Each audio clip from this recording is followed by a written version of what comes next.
ARay. Now let me start with the introductions. I'm the dude that keeps them jumping, and I'm always up to something. 6'5", getting them live every time I rip a show. I'm constantly on the ground, we gotta market our shit to grow. Alright fam, what up? This is Mr. Hatchet with Juggalo family. Joined with the Austin, Texas resident, ARay. What up, y'all? He met TJF in the Texas underground scene and get you to tell everybody a little bit about where you're from and whatnot. Well, Austin, Texas, been there since like 2008. Moved down from the Midwest. Used to be up there. I mean, been making music about a little over 10 years now, so. Wyoming or something? Yeah. Came from Wyoming.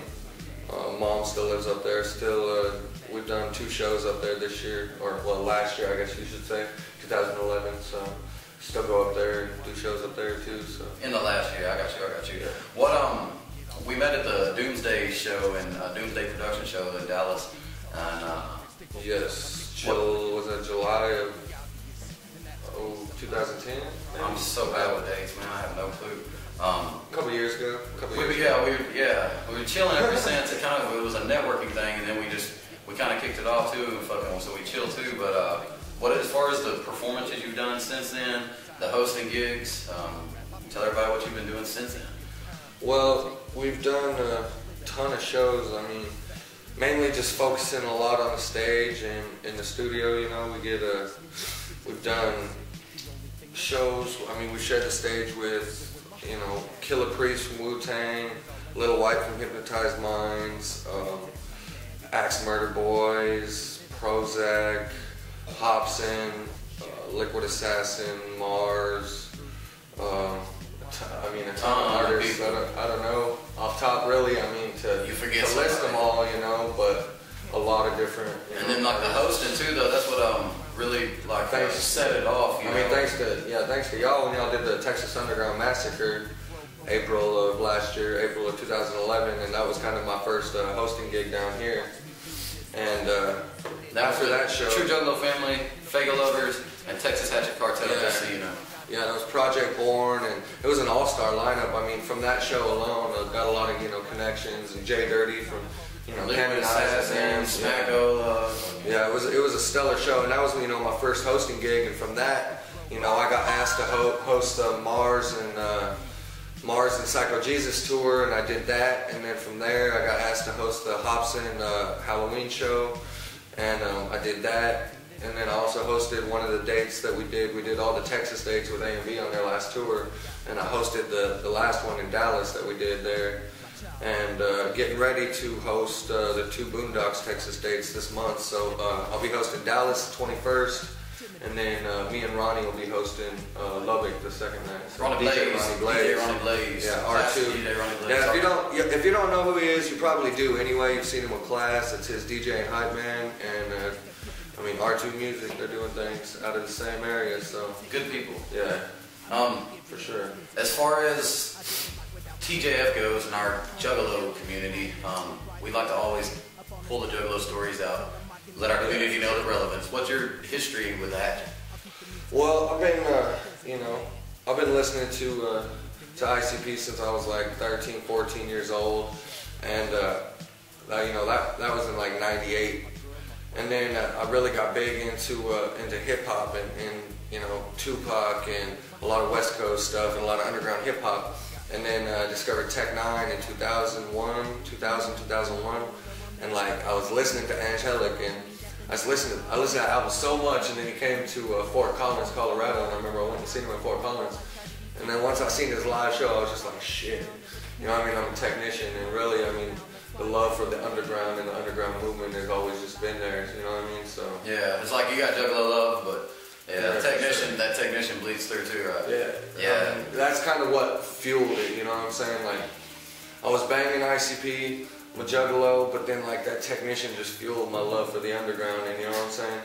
Seeing how much love the underground has too, you know what I mean? Like as far as your youth street team for a gang load of people before you got into performing yourself too, right? Yeah, I used to promote a lot just because I like to get out there anyway. I like to go out to, you know what I mean, the different shows. I like to go out there, get my face out there, meet people, network. And so it was kind of a perfect opportunity for me. You introduced me to Smackola and DJ Clay. good bit of advice, like for an upcoming artist, you can't just try to shove your way into a situation.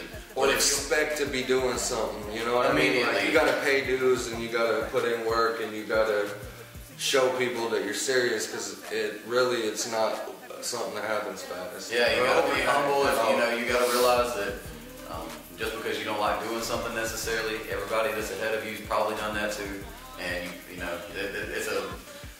it's a ladder effect. If you pay your dues, you'll end up learning too by being around someone maybe that's done it better.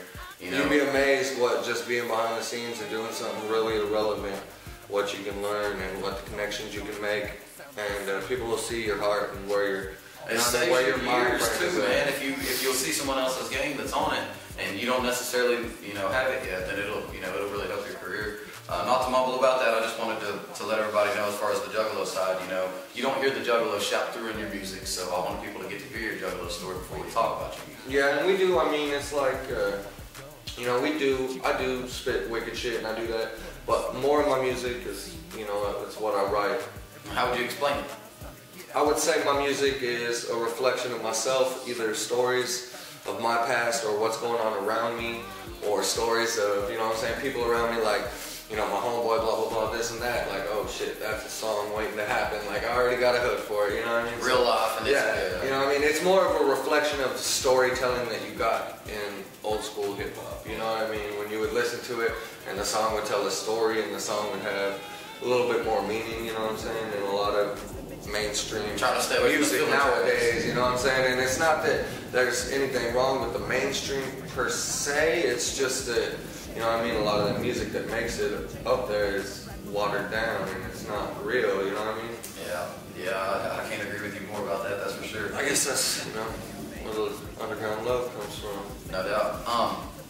As far as the whole, I wanted to touch on this whole Joker card thing, and I forgot to do it. As far as the whole Joker card, the old school, 6 set, new school, whatever, what's your take on, since you do have Juggalo knowledge and history, what's your take on the whole situation? Well, I mean, the 6 Jokers cards were genius anyway, you know what I'm saying? But I don't think that, I think it's just they're making music, you know what I'm saying? And I think it's great that they put out 2 more Jokers cards, I say keep coming with them, and you know that they're gonna, because fam, you know what I'm saying, the fam soaks it up, you know what I'm saying? Whether there's little sects of juggalos that want to argue about different things, it really doesn't change the fact that we all got love for the fam and we all got love for their music, and they're gonna keep putting it out and we're gonna keep buying it. Yeah. You know what I mean? So it's like, bring it on. No, that's with me. I mean, everybody, we like to catch that insight with the Juggalo, whatever you want to say, perspectives, but talking to you earlier about that, that's why I wanted to catch that. But the original Joker's cards were the shit, for sure. Yeah, dude, that's nostalgic. You can't replace it. I'm hoping that, it's a good mix of both new and wicked. I like it both. I don't care. I like music in general, so to me, some of the older shit, everybody has their favorites, so to see what's coming out, hopefully it'll stay wicked. So as far as your music goes and what you're doing right now, what 2012 holds for you, what do you got coming up? There's so many things like in the works that, you know what I mean, I'm not the type to talk about my eggs before they hatch, so to speak, you know what I mean? So there's so many things in the works I can't really speak on, but there's definitely a lot of shows all over Texas, you know what I mean, big names, underground names, and we're definitely going to be going back to Colorado, back to Denver this year. We're definitely going to be going back to Wyoming, and we're also looking at going to California, Utah, and we're looking at some big things. But like I said, I don't really want to speak about it before it comes to pass, because you can't really talk about things before contracts are finalized. What about as far as just any basic shouts, anybody you've worked with or? But this is one thing for 2012. I'm going to work on a solo follow-up for Greatest Misses. Me and my boy Hackney are doing our group Super Smash Brothers album. We're getting ready to shoot a new video for Different, which is going to be directed by Smack, Dirty Worms, Bosch. Oh yeah. And we're going to get on this funk volume. When are you going to have the video come out? Man, we're gonna be shooting it this month, so the video really in the next month. You know, not long after this interview and these Boondock shows, it's all gonna kind of roll in together. It's all coming. So word. So shouts, man. What about any shouts to anybody, artists or whatnot, or fans, or I don't care. Shouts. My boy Misfit, gotta give my boy Misfit a shout. You know, everybody really on our team that supports us, you know, the people that are jamming our shit like every day, and you know what I mean, they're showing love and sharing it with their friends, and you know what I'm saying, that shit's awesome, and that means something to us because my heart's in my music, so that's the shit. And you know, everybody that's making beats and working with us and giving you opportunities. Yeah, you know what I mean, y'all, R2 Music, you know, Texas Hatchet Cartel, my boy Jay Bazaar up in Ohio, you know what I mean, I already see like the Ohio fan base starting to pick up on us, so I know he's up there promoting and shit. And that's Fago Lovers put you up on Fago Lovers, yeah, that track Different that we're getting ready to shoot a video for is up as a song of the week right now on Fago Lovers, so that's FagoLovers.net, y'all check that out, man. For sure. Much love to Scotty D and all them for putting us up on there, but yeah, I mean, we're getting ready to work on this new track, Normal Everyday Thing. I'm pretty excited about that. It's a beat that my homeboy made from Austin, and it's gonna have me and Naha and DJ Ronnie Blaze from R2, and we're getting Jangles from Slow Pain out of Denver, and J Dirty from Canonized, and it's gonna be a stellar track. We've got that in the works, and a lot of new collabs. We're getting ready to work on this track with Class actually soon, and some other ones. So we just new music, new shows, perpetual forward motion. Well, we'll check back in and fucking give it a few months and see where you're at. Dude, fucking appreciate the time, homie. Whoop whoop. Whoop whoop. Much love. Funk volume. ARay.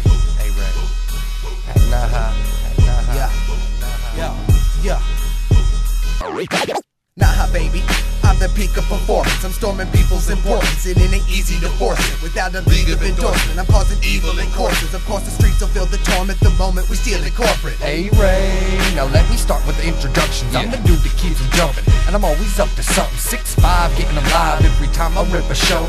I'm constantly on the ground. We got to market our shit to grow, blow up, hold up, throw it back and we're gone. Leaving a room full of bobbing heads because they're banging our song. Show up, get it in and I'm gone, because I'm turning songs to ashes like the trees in my bomb. I'm a convict, I'm used to breaking the law, and if you pop up at the mouth, I'll get to breaking your jaw. So let's be honest, I know it's rubbing you raw. You see me rising in this game while you just bumping your jaw. There ain't no man we trust, so blow away with the dust. You hoes ain't going nowhere, y'all are nothing to us. There ain't no man we trust, so blow away with the dust. You never meant nothing to us. Focus, determination, hustle and grind. And I'm always on the streets, I gotta get mine. And I spend a lot of my time sitting and plotting my shine about how when I get out, I'ma shout and slaughter these rhymes. So go push stop and rewind, your hope is stop even trying. I'm headed forward fast, your ass is in the back of my mind. It's perpetual forward motion, never stopping, never slowing. I utilize my opportunities and keep going. And I keep growing, there's no stopping me now. I'm like Shaq in 93, there ain't no knocking me down. When I pop up, hop in the crowd, what about that hot talking now? Sounds loud on the internet, but better to show I'm knocking you out. Yo, bitches, my balls in the mouth, but at least she's crawling around. But at least when you see me, you streaming, you'll see her all in the couch. But don't trip though, you know your chick's an info. I'm about to get dome and you can take that bitch home. I switch zones, bust rhymes like flip mode. I flip zones, creeping for chronic, my crew will kick dough. Love me or hate me, call me an asshole. ARay and Hack, Naha, baby, the Super Smash Bros. You hoes ain't going nowhere, y'all are nothing to us. You never meant nothing. Hack Naha. ARay. WCR Studios, Austin, Texas. Turn it up.